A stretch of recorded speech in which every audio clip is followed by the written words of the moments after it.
Salam. Ibu Siti sedang apa? Ada puasa ini? Ini saya sedang menulis rapor anak. Tidak, Bu Nisa, saya hari ini tidak puasa. Oh iya. Menunggu waktunya sedikit boleh kan Bu?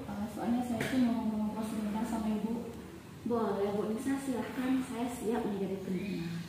Begini Bu, saya itu bingung masalah pengelompokan murid dan di dalam kelas yang kemarin Ibu sampaikan bahwa kita itu bisa mengelompokkan murid itu sesuai dengan minat murid Bu. Oh, itu Bu, mengenai mengatur kelompok murid di dalam kelas sesuai dengan minat, profil, dan kesiapan belajar muridnya. Jadi begini Bu, saya itu kan masih bingung dari teman-teman harus seperti apa yang saya lakukan. Jadi menurut Bu Nisa, bagaimana saya harus bisa membantu Bu Nisa? Begini Bu, saya itu melihat Ibu itu mengajar setiap harinya itu berbeda dengan saya. Maksud Bu Nisa bagaimana rupanya kalau saya mengajar? Jadi saya perhatikan kalau Ibu itu setiap harinya mengelompokkan anak itu, setiap kelompok itu berbeda-beda anaknya. Begini ya Bu Nisa, sebelum kita melanjutkan pembicaraan kita, maksud dan tujuan Bu Nisa apa ya kalau boleh saya tahu? Jadi begini Bu, maksud dan tujuan saya untuk ngobrol sama Ibu ini itu supaya saya itu bisa mengatur ataupun mengelompokkan murid itu sesuai dengan minat murid itu Bu. Bagus sekali itu Bu, saya sudah paham sekarang tujuan Ibu ingin ngobrol dengan saya. Tapi saya boleh ya tanya sedikit sama Bu Nisa. Selama ini Bu Nisa mengelompokkan murid-murid Ibu Nisa di kelas bagaimana Bu? Saya mengelompokkan murid saya itu 3 kelompok. Jadi setiap kelompok itu muridnya itu saja, tidak pernah bertukar Bu. Oh gitu ya Bu. Sudah Ibu kelompokkan, juga, tapi muridnya itu saja dalam satu kelompok. Jadi selain dikelompokkan, kalau untuk kegiatan belajarnya bagaimana Bu? Kegiatan belajarnya itu dalam satu kelompok itu ada 3 kegiatan seperti fisik motorik, bahasa, dan juga kognitif. Jadi satu anak itu ada 3 kegiatan yang berkala-kala. Oh, kegiatannya ada 3, yaitu ada fisik motorik, ada bahasa, dan ada juga kognitif. Bisa dijelaskan tidak Bu, kegiatan yang 3 tadi contohnya seperti apa? Kalau fisik motorik itu seperti mewarnai, dan bahasa itu menulis ataupun menebalkan kata, dan kognitif itu seperti untuk mengaplikasikan gambar bilangan, mengaplikasikan jumlah gambar ataupun lambang bilangan.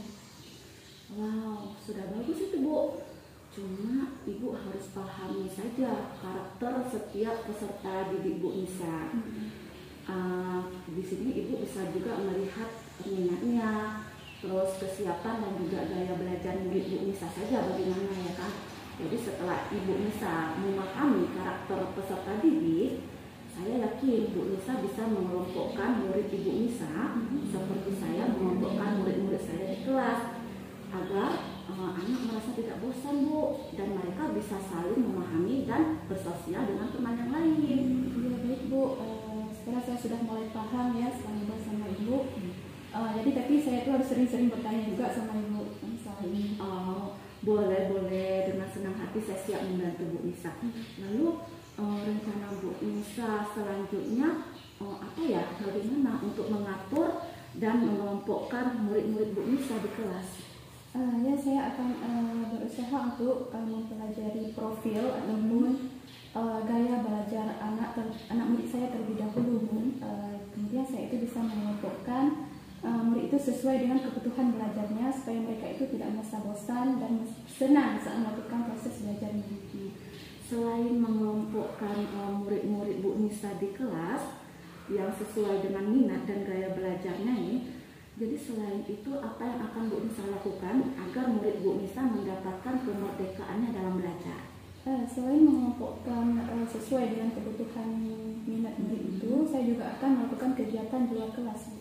Oh begitu. Jadi selain itu rencana Bu Nisa yaitu jadi gini Bu, kalau untuk kegiatan belajarnya Apa Bu Nisa hanya mengajarkan anak itu hanya mewarnai, menulis, atau mengenal lambang bilangan saja? Adakah yang ingin Bu Nisa lakukan untuk memperbaiki strategi pembelajaran atau kegiatan yang lebih menarik lagi? Iya Bu, rencananya sih saya akan melatih motorik anak itu dengan mewarnai, kemudian finger painting, kemudian apa namanya? Tentunya tidak bisa sendiri dong ya untuk melaksanakan rencana ini ya kan. Memang kita harus juga berkomitmen agar rencana kita dapat berjalan dengan baik gitu kan Bu Nisa. Jadi ya memang kita nggak bisa sendiri kita lakukan, kita perlu bantuan dari guru, dari teman-teman sejawat, dan kita juga membutuhkan dukungan dari mereka, dan kita juga harus menghargai pendapat mereka gitu Bu Nisa. Jadi kira-kira kapan nih Bu Nisa melaksanakan atau menjalankan komitmen Bu Nisa, rencana Bu Nisa? Ya, rencananya insya Allah ya setelah saya ngobrol sama ibu, dan sekarang saya sudah mendapatkan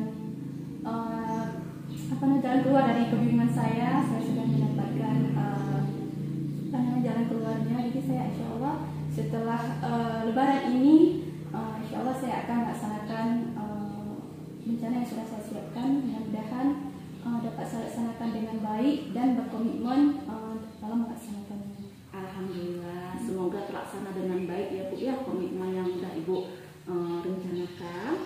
Ya mudah-mudahan sukses lah Bu untuk kedepannya menjadi seorang pendidik yang berpotensi, yang punya kelebihan yang kita miliki dan bisa kita salurkan ke murid kita dan juga ke guru-guru sejawat.